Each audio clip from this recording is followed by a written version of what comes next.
कालपासून राज्यभर एकच चर्चा चालू आहे, ती म्हणजे रुपाली चाकणकर यांचं नव्यानं सुरू झालेलं द नाईन्स हे हॉटेल. खरं तर कुठल्याही व्यक्तीने, मग ती कुठल्याही प्रोफेशन मध्ये असेल, राजकारणातली असेल किंवा मग कुठल्याही प्रोफेशन मधली असेल, त्यांना कुठला व्यवसाय करायचा ही त्यांची व्यक्तिगत गोष्ट आहे. त्यांना व्यक्ती स्वातंत्र्य देखील आहे. या अगोदर देखील अनेक राजकारण्यांनी वेगवेगळे व्यवसाय चालू केलेले आहेत. अगदी केंद्रात मंत्री राहिलेल्या स्मृती इराणी यांच्या मुलीचा देखील गोव्यामध्ये हॉटेलचा व्यवसाय होता. मग आता प्रश्न पडतो की जर राजकारणी लोकच यापूर्वीच या हॉटेल व्यवसायामध्ये असतील, तर मग रुपाली चाकणकर यांच्या नव्याने हॉटेल चालू करण्याला आक्षेप का? नक्की काय होतं या सगळ्या प्रकरणामध्ये? रुपाली चाकणकर यांच्या हॉटेलची चर्चा का होते आणि त्यांच्यावरती कोणती टीका केली जाते, यावरतीच बोलणार आहोत पुढचे काही मिनिटं. नमस्कार, मी शुभम गोरे आणि तुम्ही पाहताय कट टू कट. पुण्यातल्या कल्याणी नगर हा अत्यंत पॉश आणि उच्चभ्रू परिसर म्हणून ओळखला जातो. याच कल्याणी नगर भागामध्ये द नाईन्स या नावाने एक भव्य बार आणि रेस्टॉरंट सुरू करण्यात आलंय.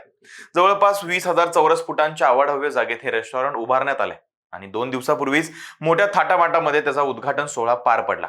राज्य महिला आयोगाच्या माजी अध्यक्षा आणि राष्ट्रवादी काँग्रेसच्या नेत्या रुपाली चाकणकर यांनी या हॉटेलच्या माध्यमातून व्यवसाय क्षेत्रामध्ये आपली नवी इनिंग सुरू केली. कोणत्याही नव्या व्यवसायाच्या उद्घाटनाला राजकीय नेते हजेरी लावणं ही पुण्याच्या संस्कृतीमध्ये एक सामान्य बाब मानली जाते आणि त्यातही राजकारण्यांचा बिझनेस असेल मग तर ही हजेरी गरजेचीच आहे. पण द नाईनच्या उद्घाटन सोहळ्याला उपस्थित असलेल्या पाहुण्यांच्या यादीनं राजकीय वर्तुळामध्ये सर्वांचंच लक्ष वेधून घेतलं. या कार्यक्रमाला राष्ट्रवादी काँग्रेस शरदचंद्र पवार पक्षाचे ज्येष्ठ नेते आणि माजी मंत्री जयंत पाटील तसेच आमदार सुनील शेळके यांच्यासह राजकीय आणि सामाजिक क्षेत्रातील अनेक प्रमुख व्यक्ती उपस्थित होत्या. सध्याच्या बदलत्या राजकीय समीकरणांच्या पार्श्वभूमीवर एका पक्षाच्या माजी महिला अध्यक्षांच्या व्यावसायिक कार्यक्रमाला विरोधी पक्षातील बड्या नेत्यांनी दिलेली ही हजेरी अनेक चर्चांना उधाण देऊन गेली. हा केवळ एक व्यावसायिक कार्यक्रम होता का, की यामागे काही राजकीय मैत्रीची नवी समीकरणं जुळतायत, यावरती चर्चा सुरू झाली. पण मला असं वाटतं, जेव्हा राष्ट्रवादी काँग्रेस हा पक्ष एकच होता, तेव्हा जयंत पाटील, सुनील शेळके आणि रुपाली चाकणकर या नेत्यांनी कित्येक वर्ष एकत्रच काम केलं. म्हणजे चाकणकर आणि जयंत पाटील यांचा जवळपास 25 वर्षांचा एकत्र राजकीय प्रवास असेल. त्यामुळे जयंत पाटलांचं या कार्यक्रमाला उपस्थित राहणं हे तितकं चर्चेचा विषय नाही बनलं पाहिजे. याला जर व्यावसायिक म्हणजेच बिझनेस अँगलने बघायचं म्हटलं तर आपण सुद्धा आपल्या मित्राच्या बिझनेसच्या उद्घाटनाला जातोच की. मग याच्याकडेही तसंच बघितलं तर ही बाब काही वावगी वाटत नाही. पण उद्घाटन झाल्यानंतर सोशल मीडियावरती मात्र चर्चांना उधाण आलं. अशोक खरात प्रकरणाचे आरोप पुसून काढण्यासाठी आता एक नवीन कारनामा केलाय, किंवा मग माजी महिला आयोगाच्या अध्यक्षांना हे असं बार टाकणं शोभतं का, अशा बऱ्याच कमेंट सोशल मीडियावरती व्हायरल झाल्या. आणि याच्यातच भर पडली ती रुपाली चाकणकर यांच्यावरती बरेच महिने टीका करणाऱ्या काही व्यक्तींची. त्यातलं पहिलं नाव म्हणजे काँग्रेसच्या संगीता तिवारी.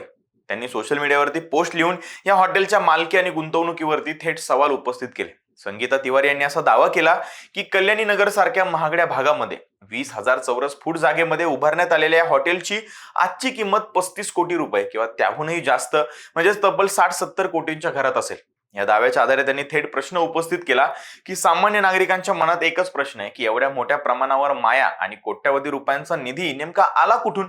इतकंच नाही तर भाजपच्या एका माजी आमदाराच्या भावानं ही जागा भाडेतत्वावर दिलं असल्याचा दावा करत या प्रकरणाची महसूल आणि पोलीस प्रशासनाकडून माहिती अधिकार कायद्याखाली माहिती घेणार असल्याचं त्यांनी स्पष्ट केलं.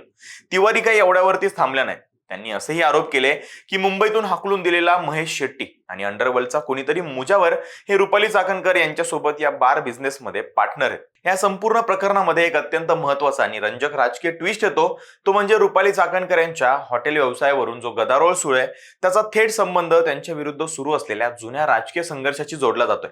काही दिवसांपूर्वी नाशिक मधलं स्वयंघोषित भोंदूबाबा अशोक खरात प्रकरणाशी जोडून सोशल मीडियावरती आपली बदनामी केल्याप्रकरणी रुपाली चाकणकर यांनी पुण्यातल्या पोलीस ठाण्यामध्ये तक्रार दाखल केली होती. या तक्रारीनंतर पोलिसांनी तात्काळ कारवाई करत शिवसेना नेत्या सुषमा अंधारे, राष्ट्रवादी काँग्रेसच्या नेत्या रुपाली ठोंबरे पाटील, अभिनेत्री दीपाली सय्यद, काँग्रेस नेत्या संगीता तिवारी, आशा मिरगे यांच्यासह तब्बल 19 जणांविरोधात बदनामीचा गुन्हा दाखल केला.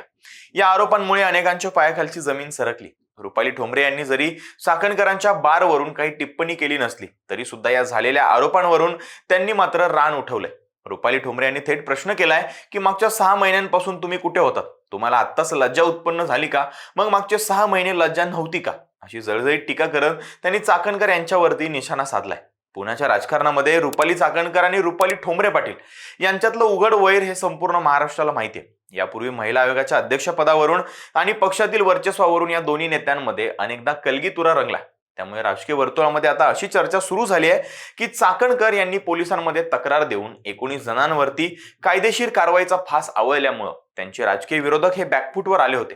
त्यामुळे आता द नाईन्स या बार आणि रेस्टॉरंटचा मुद्दा पुढे करून चाकणकर यांना परत कॉर्नर करण्याचा किंवा टार्गेट करण्याचा प्रयत्न केला जातोय का, असा प्रश्न उपस्थित केला जातोय. जर या संपूर्ण प्रकरणाकडे एका तटस्थ व्यक्तीच्या दृष्टीने बघायचं म्हटलं तर असं दिसतं की भारतामध्ये कोणत्याही राजकारण्याने, मग तो पुरुष असो वा स्त्री असो, कायदेशीर मार्गाने व्यवसाय सुरू करणं ही काही नवी किंवा गुन्हेगारी गोष्ट नाहीये. केंद्रीय स्तरापासून ते राज्य स्तरापर्यंत अनेक नेत्यांनी हॉटेल, साखर कारखाने, शिक्षण संस्था, रिअल इस्टेट आणि रिसॉर्टचा व्यवसाय केलाय. अगदी भाजप नेत्या स्मृती इराणी यांच्या मुलीचा गोव्यातील हॉटेल व्यवसायावरूनही चर्चा झाली होती. त्यामुळे एका महिला नेत्याने हॉटेल किंवा रेस्टॉरंट सुरू करणं हा त्यांचा पूर्णपणे वैयक्तिक अधिकार आहे. हा आता विषय राहिला 35 कोटींचा, की इतके पैसे हॉटेलसाठी आले कुठून, तर मुळातच ही रक्कम फक्त एक राजकीय आरोप आहे. प्रत्यक्ष गुंतवणुकीचा आकडा किती आहे, जागा मालकीची आहे का की केवळ भाडेतत्वावर घेतलेली आहे, आणि यामध्ये प्रत्यक्ष भागीदारी कोणाची आहे, याबाबत कोणतीही अधिकृत प्रशासकीय किंवा आर्थिक माहिती समोर आलेली नाहीये.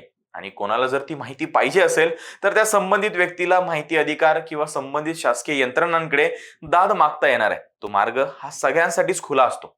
रुपाली चाकणकर यांनी यापूर्वी त्यांच्यावरती झालेल्या आरोपांना कायदेशीर मार्गानेच FIR दाखल करून उत्तर दिलंय. त्यामुळे या नव्या आरोपांवरती त्या कायदेशीर उत्तर देतात का की सार्वजनिक स्पष्टीकरण देतात, याकडेच सर्वांचं लक्ष लागले. या संपूर्ण प्रकरणाबद्दल तुम्हाला काय वाटतं, कमेंट्समध्ये आम्हाला नक्की सांगा. आणि अशाच राजकीय विश्लेषणांसाठी कट टू कट या YouTube चॅनलला सबस्क्राईब करायला विसरू नका.